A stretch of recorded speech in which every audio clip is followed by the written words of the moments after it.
name is Chris Ye, and today I will talk about efficient object detection in large images in deep reinforcement learning, a project I did with Burak, Uzkent, and Stefano, Ermon. So object detection on large images is costly both in terms of memory requirements and time. To get around this, we can downsample the image, which removes the memory bottleneck, but this may reduce accuracy. Or we can use the sliding window technique, running a detector on each window in the image. However, this significantly increases runtime. Instead, what we propose is essentially an adaptive sliding window. Large objects are often already detectable from down-sampled image. Thus, we only sample high-resolution image patches where necessary, such as where there are many small objects.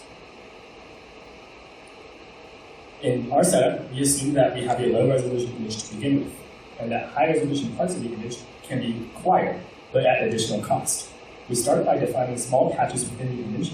We then pass the entire low-resolution image through a convolutional neural network that we call a policy network, which outputs a binary value action array indicating whether or not to acquire the high-resolution image version of that image patch. Because the sampling procedure is discrete, we use reinforcement learning methods to train the policy network. Specifically, we define a reward function that assigns high cost to sampling a high-resolution image patch if it does not provide a significant increase in accuracy over using a low-resolution patch. And we weight the cost by the number of actual images, actual objects in the image. As shown earlier, the policy network effectively treats sampling each image patch as a regularly running variable. The network is then trained using the policy gradient method to minimize the expected cost with an advantage function to reduce variance. We tested our method on two real-world datasets. The XV dataset consists of large satellite images, and consider the setting that there is a 5x difference in resolution between the low and high resolution images. Compared to always using high resolution patches, we can cut runtime in half by using only about a third of the high resolution patches, with similar average precision and recall. We also outperform previously deployed methods.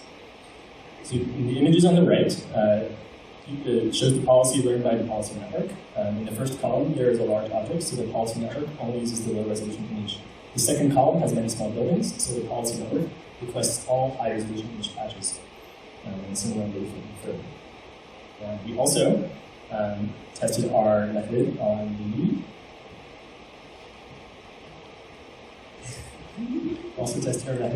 Caltech pedestrian dataset. Here, at a 2x downsampling ratio, we only need about 6.6% of the high-resolution image patches to maintain very high accuracy, which significantly reduces runtime and acquisition costs. So in summary, our reinforcement learning method pushes the career frontier for the runtime accuracy trade-off in object detection. So please stop by our poster for more details and check out our program video. Thank you.